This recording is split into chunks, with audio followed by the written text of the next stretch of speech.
Hello दोस्तों, मैं प्रभाकर आज आप सभी के लिए लेकर के आया हूँ संस्कृत व्याकरण। संस्कृत व्याकरण में पहला पाठ है वर्ण विचार। वर्ण विचार आप सभी के लिए लेकर के आया हूँ।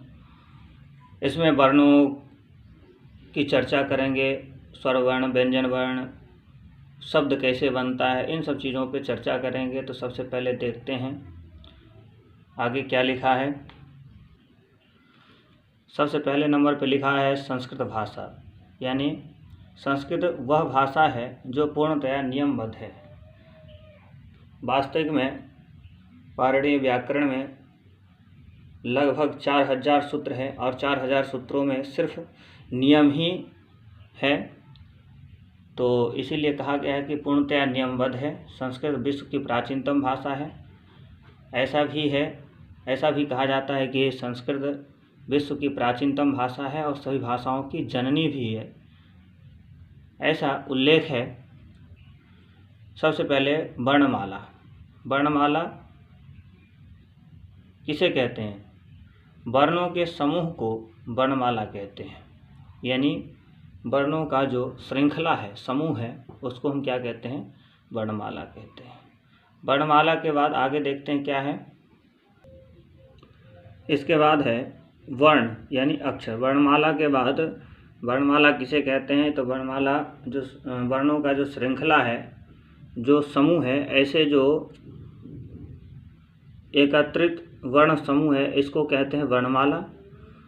और वर्ण और अक्षर किसे कहते हैं, इसको समझेंगे। वर्ण या अक्षर, ये दोनों एक ही चीज़ है।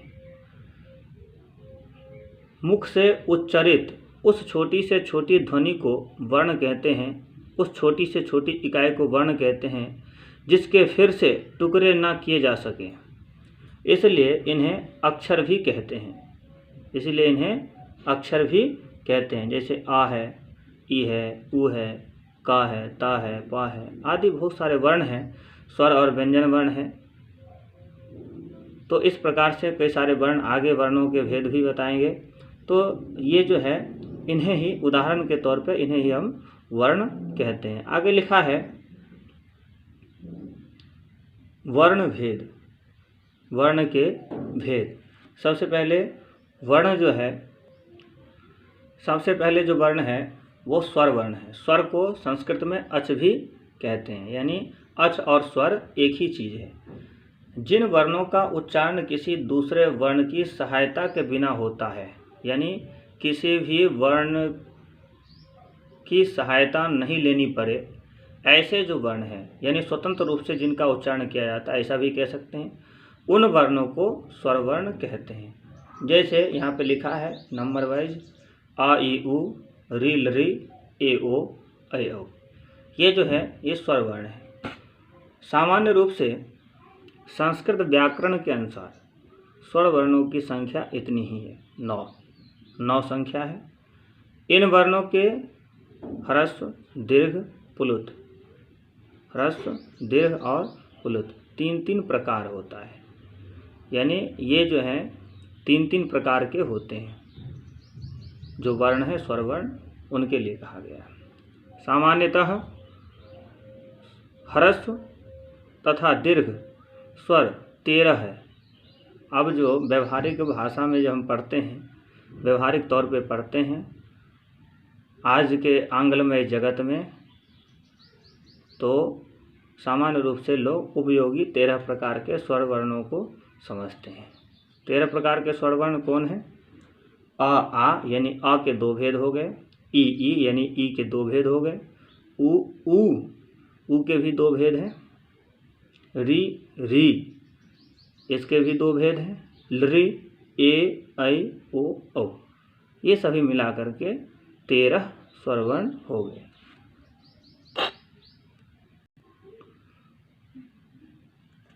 आगे है, इनमें 9 प्लुत वर्णों को आ, ई, उ, री, ल, री, ए, ऐ, ओ, औ सम्मिलित कर लिया जाए तो स्वरों की संख्या 22 हो जाती है। हमने पहले भी बताया है कि ह्रस्व, दीर्घ और प्लुत 3 भेद है। तो ह्रस्व तो अलग कर दीजिए, और दीर्घ वर्णों को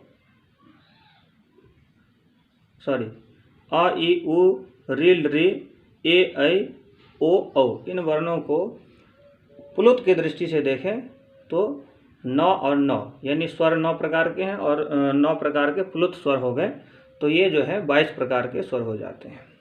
आगे देखते हैं क्या है।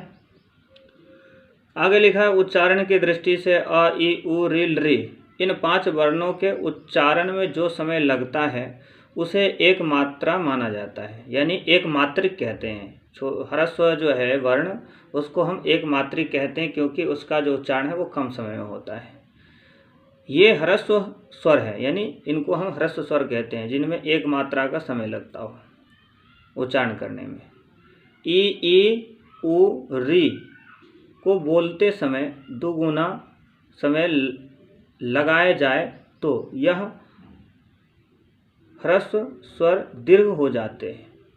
यानी जिन वर्णों का उल्लेख है यहाँ पे, इन वर्णों के लिए कहा गया है कि अगर इससे, जैसे अ है, अ को आ कहेंगे तो दूना समय लग जाता है। जैसे ई है, ई को ई कहेंगे तो ह्रस्व यानी छोटी ई से बड़ी ई की उच्चारण करने में ज़्यादा समय लगता है। ऊ फिर कहेंगे ऊ तो ये बड़ा ऊ हो जाता है।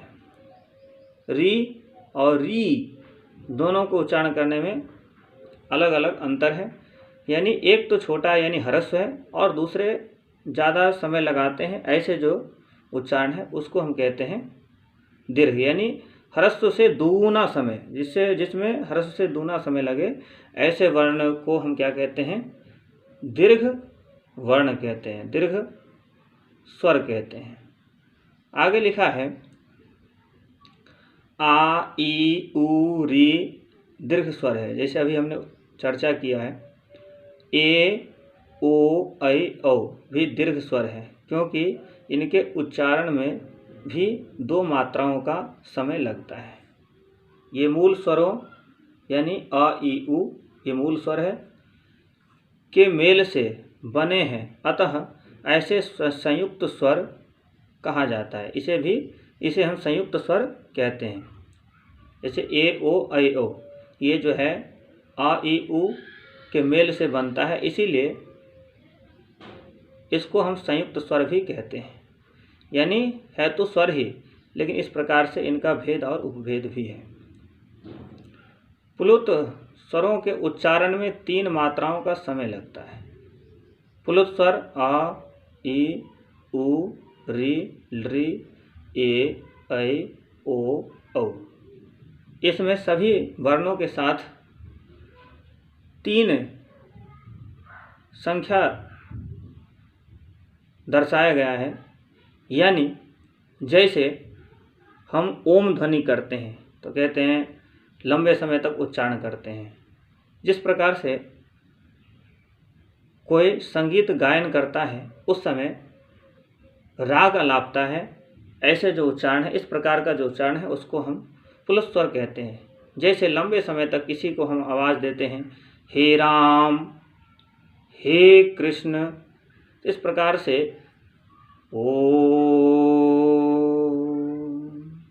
जैसे ओम ध्वनि करते हैं तो इस प्रकार से ये जो है प्लुत स्वर है। जैसे सा ऐसा उच्चारण करेंगे सरगम में तो सा जो है दीर्घ है, परंतु ज़्यादा समय तक राग अलापते समय उसी को कहते हैं सा, तो ये जो है प्लुत स्वर हो जाता है। तो प्लुत स्वर का यही पहचान है, यानी त्रिमात्रिक प्लुत स्वर कहलाता है। अब हल यानी व्यंजन स्वरों की चर्चा करेंगे। व्यंजन स्वर किसे कहते हैं? हल और व्यंजन दोनों एक ही चीज़ है। संस्कृत में व्यंजन को हल कहते हैं और हिंदी मीडियम के माध्यम से जब हम समझते हैं तो उसको हम व्यंजन कहते हैं।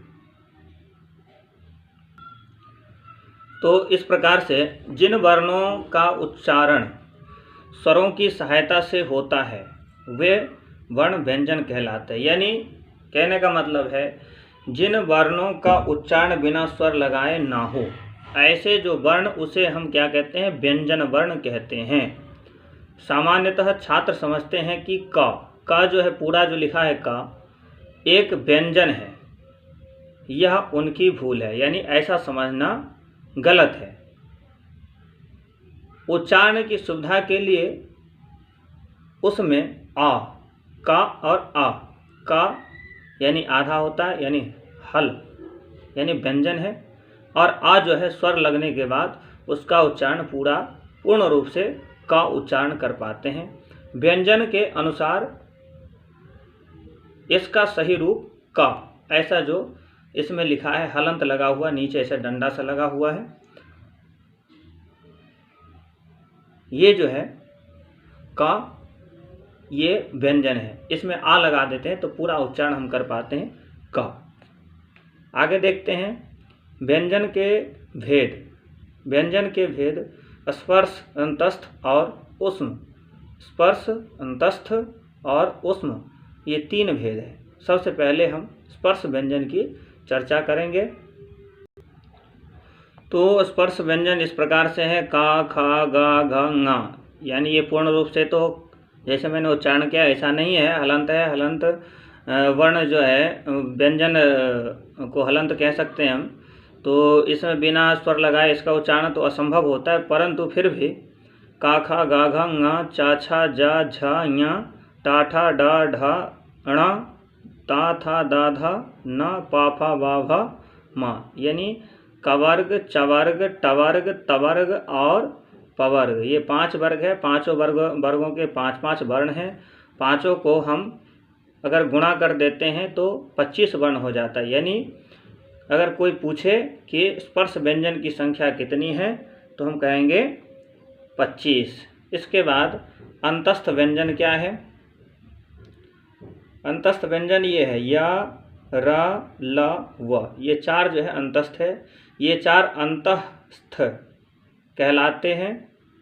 अतः ये स्वर तथा व्यंजन दोनों के बीच के वर्ण हैं, यानी स्वर और व्यंजन दोनों के बीच के वर्ण है, इसीलिए इसको अंतस्थ कहा जाता है।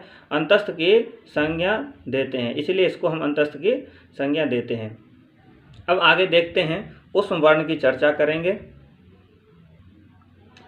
तो आप सभी ने समझ लिया होगा कि 25 स्पर्श व्यंजन है, 4 जो है अंतस्थ है। उसके बाद ऊष्म वर्ण, ऊष्म व्यंजन 4 है, सा, सा, सा, हा, ये 4 है। ये 4 ऊष्म वर्ण है।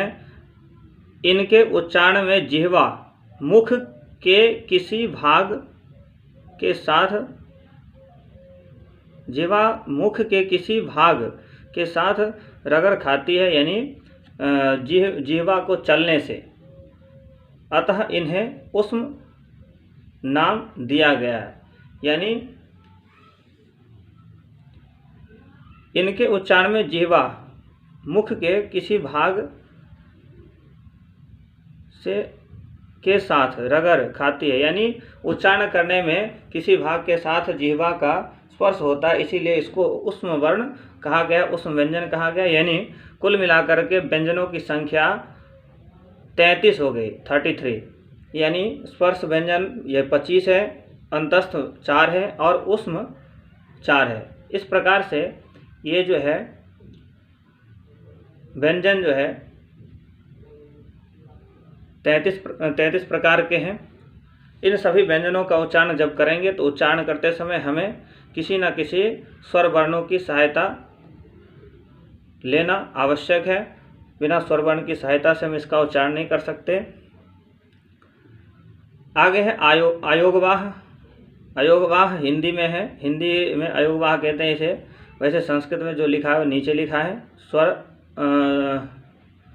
जिन वर्णों का उच्चारण स्वरों की सहायता के बिना नहीं हो सकता तथा जो स्वरों के साथ मिलकर स्वरों के बाद ही बोले जाते हैं वे अयोगवाह कहलाते हैं। कहने का मतलब ये है कि अनुस्वार और विसर्ग को हम अयोगवाह कहते हैं। संस्कृत में अनुस्वार कहते हैं, जब किसी स्वर वर्ण के ऊपर में जब लगाया जाता है उसे हम अयोगवाह कहते हैं। और व्यंजन उसको व्यंजन भी कह सकते हैं, व्यंजन की श्रेणी में रखा जा सकता है।